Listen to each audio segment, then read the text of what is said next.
May be എനിക്ക് അത് ആയതുകൊണ്ട് അതങ്ങനെ എഡിറ്റഡ് ആണെന്ന് എനിക്ക് അറിയാവുന്നത് കൊണ്ട് അതെനിക്ക് ഒരു പ്രാവശ്യം കേട്ടപ്പോൾ മനസ്സിലായി. പക്ഷെ എനിക്കറിയില്ല, ഏതൊരു യൂട്യൂബർ വന്നിട്ട് ഒരു പ്രാവശ്യം ഒരു ഇന്റർവ്യൂ അതെനിക്ക് ആരോ അയച്ചായിരുന്നു, പറയുന്നുണ്ട് അതിനകത്ത് ഇത് ഇങ്ങനെയല്ല, ഇത് എഡിറ്റ് ചെയ്തതാണ്. ആ ചേട്ടൻ തന്നെ വന്നിരുന്നു, ഏതൊരു ചേട്ടൻ എനിക്ക് അറിയില്ല കേട്ടോ, വന്നിട്ട് പറഞ്ഞു അത് കേക്ക് അതൊരു മിനിമം കോമൺ സെൻസ് ആണ്. അത് എഡിറ്റ് എന്തുകൊണ്ട് അതിന്റെ ഫുൾ ഇതാരും ചോദിച്ചില്ല.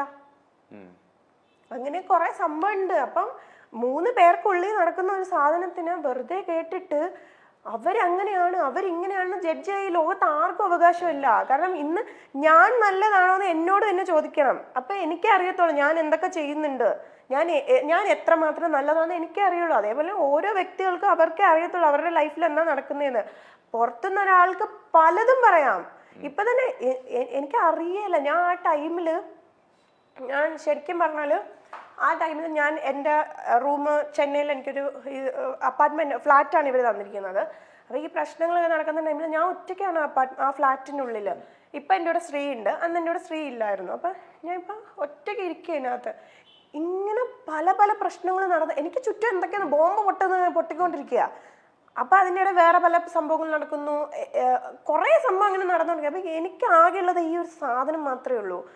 ഞാൻ ഇതിനകത്ത് എടുത്തു വെച്ച് ഞാൻ ഈ ഇന്റർവ്യൂ സാധനങ്ങളൊന്നും ഞാൻ കാണാറില്ലായിരുന്നു. പക്ഷെ കുറേ പേര് എനിക്കിങ്ങനെ അയച്ചുകൊണ്ട് ഇതെന്താ നടക്കുന്നതെന്ന് ചോദിച്ചിട്ട് അയച്ചുകൊണ്ടിരുന്നു.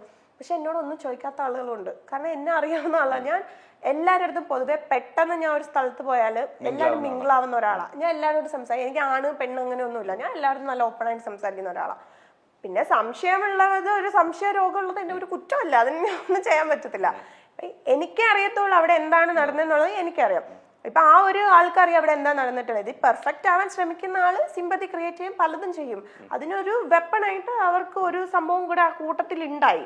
അപ്പൊ സിമ്പതി എന്നും ഒരു പെണ്ണ് കരഞ്ഞ് അല്ലെങ്കിൽ അങ്ങനെയാ ഇങ്ങനെയാന്ന് പറഞ്ഞാൽ അവർ അഭിനയിച്ചാലും അത് മനസ്സിലാവുമെങ്കിൽ പോലും അയ്യോ ആ പെണ്ണ് കരയുന്നു എന്ന ആളുകൾ പുറകെ പോവുള്ളൂ, അല്ലാതെ ഒന്നുമില്ല. പിന്നെ ഏറ്റവും കൂടുതൽ എനിക്ക് ഷോക്കായെന്ന് വെച്ചാൽ തമിഴ്നാട്ടിൽ നടക്കുന്ന ഒരു സംഭവം ഇത്. അവിടെ ഭയങ്കര ഇതിൽ പൊയ്ക്കൊണ്ടിരിക്കുക. ഞാൻ ഞെട്ടിപ്പോയത് അവിടെ കുറച്ച് ഇത്രേ വന്നോള്.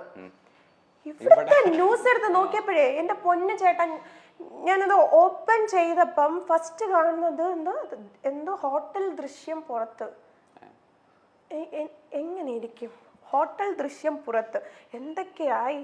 അതായത് ഒരു ആൺകുട്ടിയോട് മിണ്ടിയാൽ അടുത്ത ഇന്നലെ ഒരു പ്രശ്നം നടന്ന അടുത്ത വരുന്ന ഹെഡ്ലൈൻ ആണ് ഹോട്ടൽ ദൃശ്യം പുറത്തുനിന്ന്.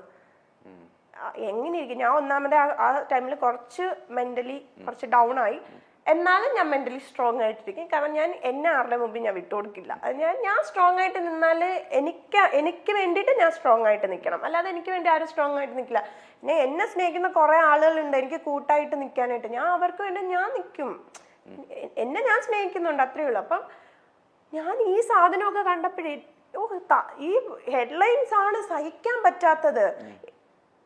എനിക്ക് അറിയല. ഇന്ന് വെറുതെ ഒന്ന് അൻഷിതാന്ന് അടിച്ചു നോക്കിയാ ഇതിനകത്ത് വരും എന്താ ഹോട്ടൽ ദൃശ്യം പുറത്ത്.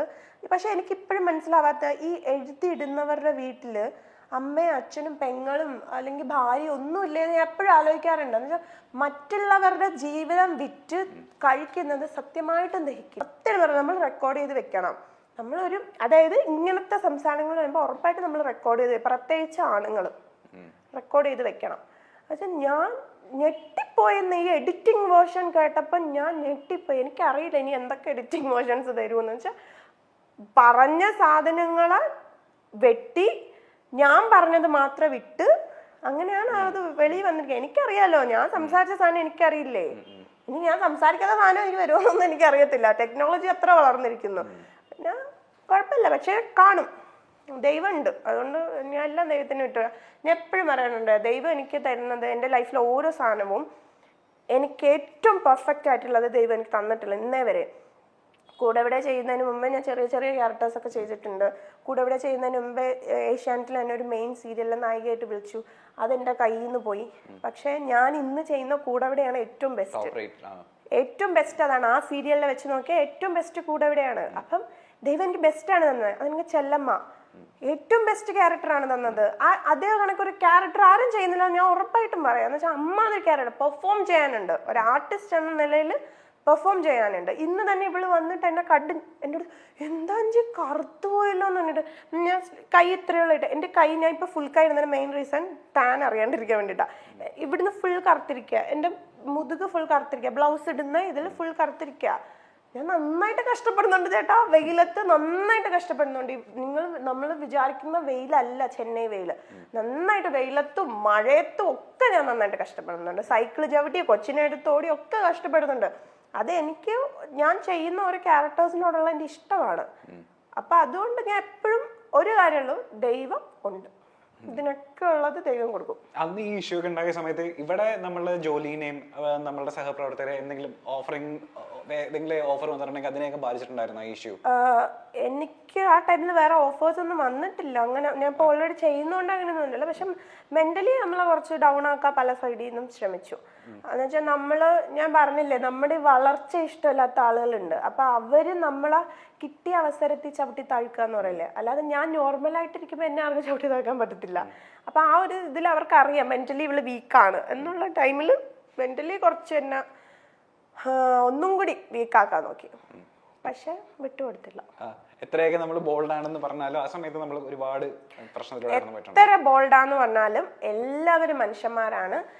ഞാൻ ഭയങ്കര വലിയൊരു സംഭവം തന്നെ ഇവിടെ എന്റെ ഇടയ്ക്ക് നടന്നിട്ടുണ്ട്. പക്ഷെ എനിക്കത് ഷെയർ ചെയ്യാൻ താല്പര്യമില്ലാത്തതുകൊണ്ട് ഞാൻ അത് പറയുന്നില്ല. എന്ന് വെച്ചാൽ നമ്മള് വിട്ടുപോകും, നമ്മൾ മൊത്തത്തിൽ നമ്മൾ വിട്ടുപോകും, നമ്മളെ മൈൻഡും കാര്യങ്ങളും ഒക്കെ വിട്ടുപോകും. നമ്മള് എന്തിന് എന്ന് തോന്നും.